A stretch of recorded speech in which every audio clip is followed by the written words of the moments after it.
Alors dans cette vidéo, je vais donc vous montrer comment fabriquer soi-même un détecteur de champ très simple en do it yourself. Alors on a besoin de 3 transistors, un transistor à effet de champ, un BF246A, 2 BC557B, 2 résistances, une de 2,2 mégohms, une de 470 ohms. Je les ai pris en quart de watt, mais si vous avez d'un huitième de watt, c'est beaucoup mieux. Une allumette, 3 piles AG4, 2 fils avec une gaine de la plus petite section possible, un fil de cuivre isolé avec du vernis, qu'on peut trouver dans les transformateurs par exemple, c'est du 8 dixièmes ça, 20 cm, un stylo à plume qu'on trouve dans les magasins qui commence par car et qui finit par our, alors ça m'a coûté 1 euro, un peu moins même, un tournevis et un peu de scotch. Alors voilà le montage qu'on va réaliser, c'est ça. Donc la résistance de 2 gigohms, c'est l'allumette, parce que même si c'est qu'un morceau de bois, en fait, il présente une résistance interne. Et on va mettre 2 cm et on aura à peu près 2 gigohms. Mais c'est pas très important en fait qu'on ait plus ou moins. Si on a plus, ce sera plus sensible. Si on a moins, ce sera un peu moins sensible. L'important, c'est d'avoir la plus grande résistance possible afin de pouvoir collecter le champ électrique environnant. Alors, on va utiliser donc un transistor à effet de champ. Un transistor à effet de champ, c'est ça. C'est-à-dire que on a la guette, ce qu'on appelle la guette, qui est isolée du drain et de la source. Le courant va passer entre le drain et la source et va être modulé par le champ que l'on va appliquer sur la guette. Plus le champ sera élevé, en l'occurrence là c'est un transistor FET N, donc il a besoin pour se bloquer d'une tension négative. Et si on applique aucune tension ou si la tension est supérieure à 0 volts, le courant passe entre le drain et la source. Mais si on applique une tension négative, moins 2 volts par exemple, ou plus, le transistor se bloque et le courant ne passe plus. Donc voilà, quand on sera à vide, sans champ électrique, le transistor va passer et on va utiliser ce qu'on appelle un Darlington, c'est-à-dire 2 transistors bipolaires dont la base de l'un est reliée sur l'émetteur de l'autre, ce qui permet d'avoir de multiplier le gain des 2 transistors. Si on a 100 ici et 100 là, on aura au total une amplification de 10 000. Là, en l'occurrence, on aura plus de 40 000 d'amplification. Et pour éclairer la LED, voilà donc le schéma. Donc, quand le transistor est passant, donc on a 4,5 volts ici, ce qui fait qu'on bloque ces 2 transistors, la LED ne s'allume pas. Si on bloque ce transistor, on a une très grande résistance ici, mais qui est très élevée par rapport à celle-là. Donc le courant passe dans les transistors PNP et va conduire le courant ici pour allumer la LED. Voilà. Alors ça c'est le branchage du BF246A. Si on regarde comme ça, c'est-à-dire si on le prend devant soi, les pattes devant, le rond au-dessus, on a le drain à gauche, la guette au milieu, la source à droite. Et pour le BC557, l'émetteur est à gauche, la base au milieu, le collecteur à droite. Voilà, donc là j'ai indiqué émetteur, collecteur, base. Voilà. Voilà le montage qu'il faut réaliser.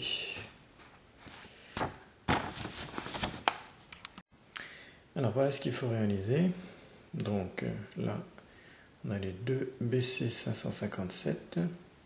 Alors ça, le premier, c'est celui-là. Celui qui est au-dessus, c'est celui-là. Et le transistor à effet de champ est là.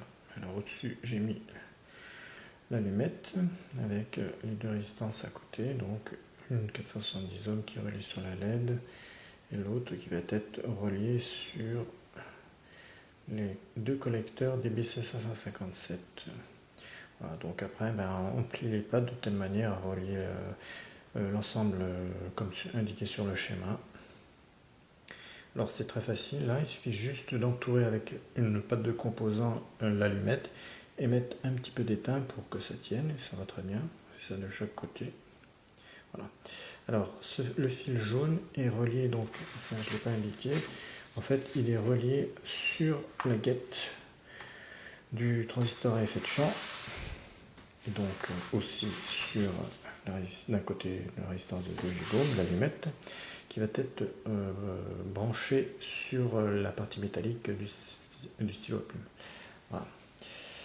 Alors, le fil de cuivre il sert à ça en fait, et c'est aussi à ça que sert donc le tournevis. On commence à l'enrouler sur la partie la plus haute, la plus large, qui est d'à peu près 6 mm je crois, 6-7 mm, pour qu'en fait on puisse le rentrer dans le transistor, là, comme ça. Voilà. Là j'ai mis un fil pour relier sur les deux, sur l'émetteur du BC557 et sur le train du transistor à effet de champ, mais en fait on peut très bien prolonger le fil de cuivre jusque là. Alors ça va servir de contact pour les piles.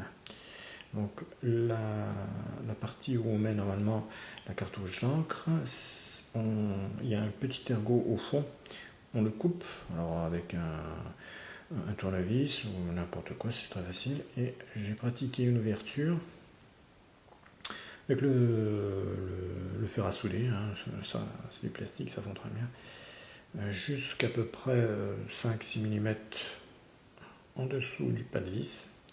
Donc j'ai inséré le fil noir qui est relié sur le 0, je l'ai inséré dedans, que j'ai retourné à l'intérieur, je l'ai dénudé à peu près sur 1 cm à 1,5 cm, je l'ai fait dépasser, et j'ai une goutte de soudure pour qu'en retirant dessus, le fil ne s'en aille pas. Donc de ce côté, au fond, on aura le côté moins des piles. Donc le but, et ça a été étudié pour, c'est de mettre les piles dedans. Voilà.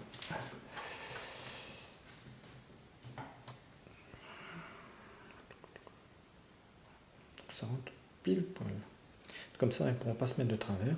Donc on en met 3. Et par-dessus, donc, va venir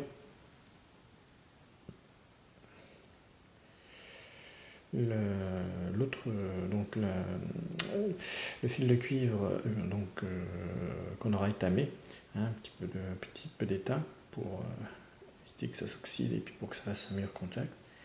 Et donc voilà, comme ça permettra d'alimenter le montage.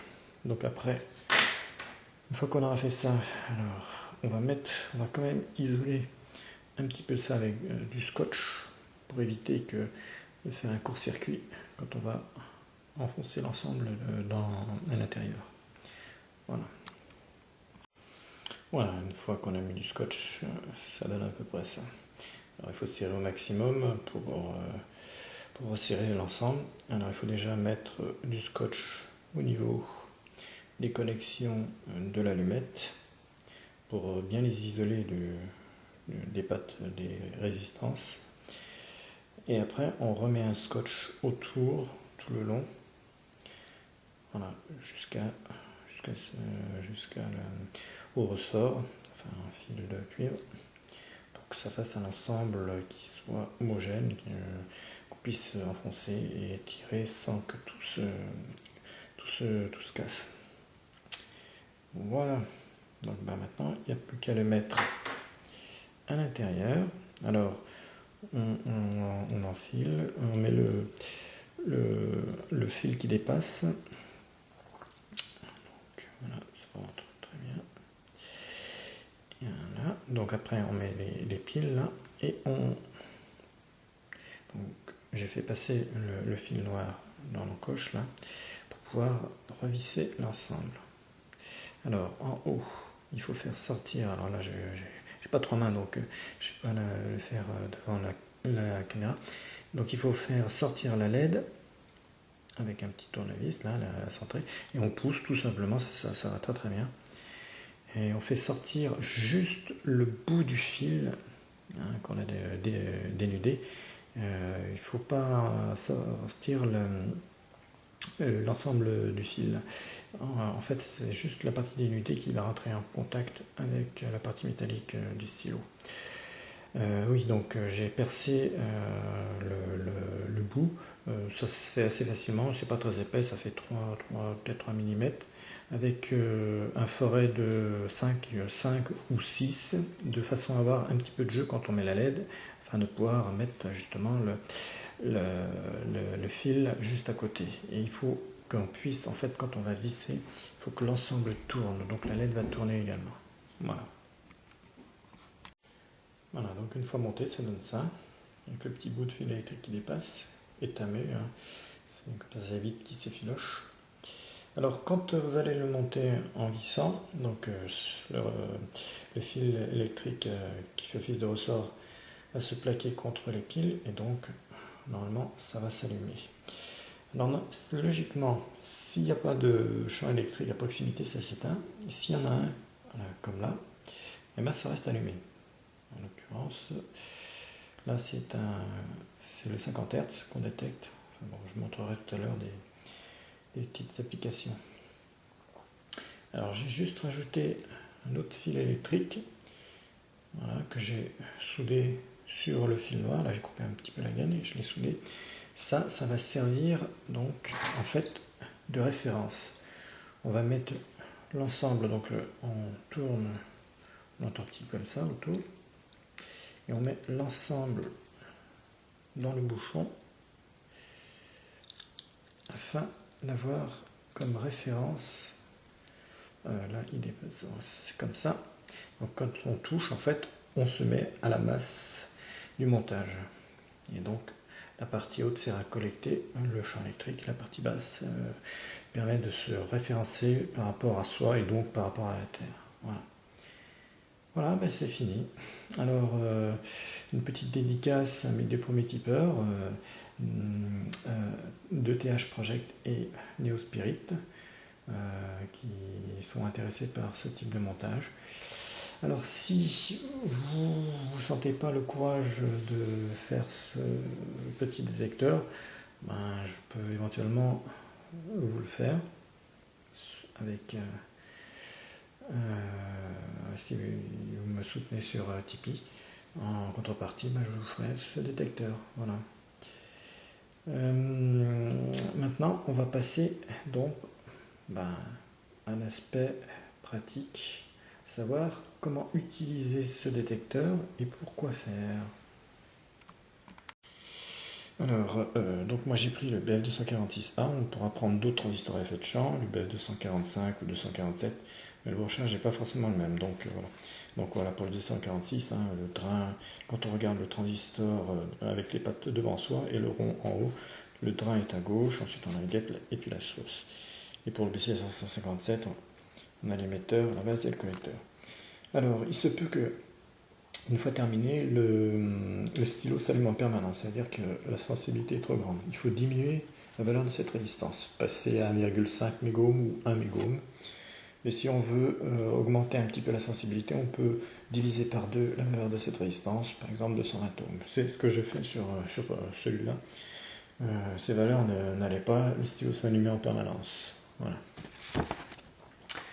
Donc maintenant, on va utiliser le stylo.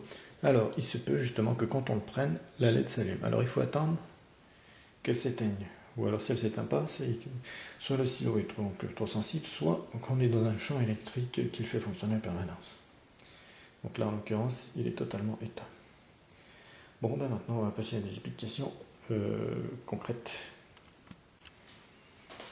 Alors, par exemple, autour de ce fer à souder qui est éteint, mais qui est branché sur le secteur. Donc on voit que quand on se rapproche, les détecteurs s'allument de plus en plus, en fait, donc c'est parce qu'on rayonne du 50 Hz. Alors comment on peut savoir que c'est du 50 Hz? Simplement en tournant le stylo, il s'allume et s'éteint alternativement. Alors c'est pas très visible sur la vidéo, mais quand on regarde, on voit très bien que la LED s'allume et s'éteint à la fréquence du secteur. Voilà, ça doit se voir un peu mieux. Voilà, on voit que voilà, ça fait des traits discontinus. Voilà. Alors maintenant, on va activer le mode trace alors, pour permettre de délimiter le champ électrique qui émane du fer à souder, ainsi que, je dirais, son intensité au fur et à mesure de son éloignement.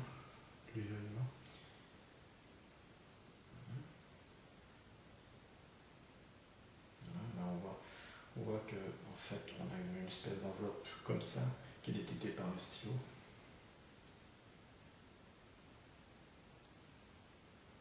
Alors c'est valable pour n'importe quoi qui est branché sur le secteur, une rallonge, un interrupteur, tout rayonne. Bon, c'est pas forcément dangereux, mais bon, c'est intéressant justement de voir quels sont les appareils qui rayonnent le plus. Un radiateur électrique par exemple.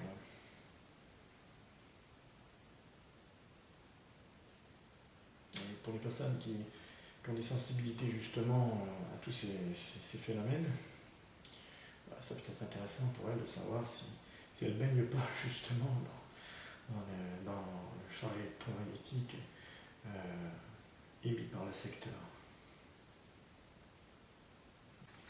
Alors maintenant on va faire essai sur un fil électrique. Donc on voit que plus on se rapproche, plus ça s'éclaire. Voilà, on va limiter la portée du détecteur. Donc, très pratique ce mode trace.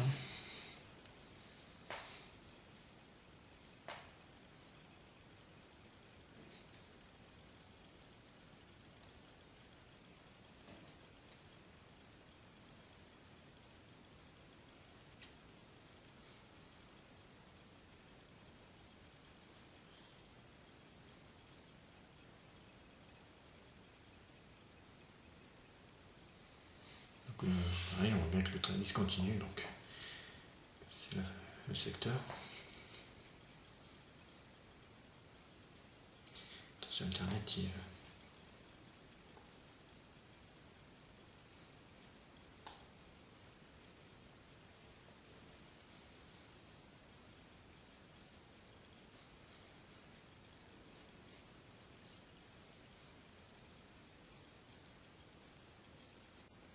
Alors maintenant on va essayer une peluche. Donc là, il n'y a rien.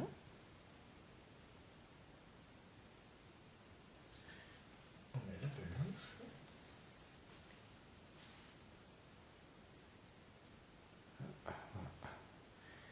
Voilà qu'il y a un champ électrique présent tout autour de la peluche. Voilà. On va le délimiter.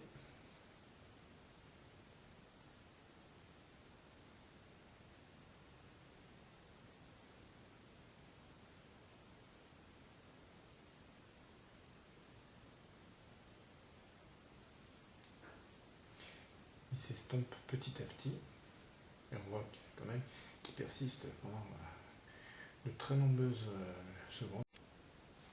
Alors maintenant près d'un radiateur électrique.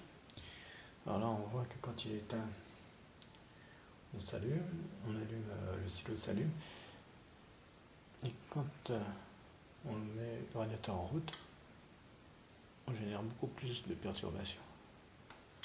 Éteint, allumé. Voilà. Là, je ne peux même pas essayer de délimiter la zone d'émission, elle est tellement grande que ça ne rentre plus dans le cadre de l'objectif.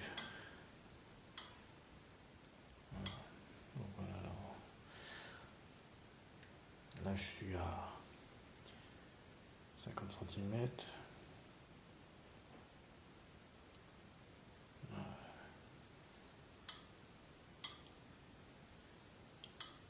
Ça me fait moins sentir.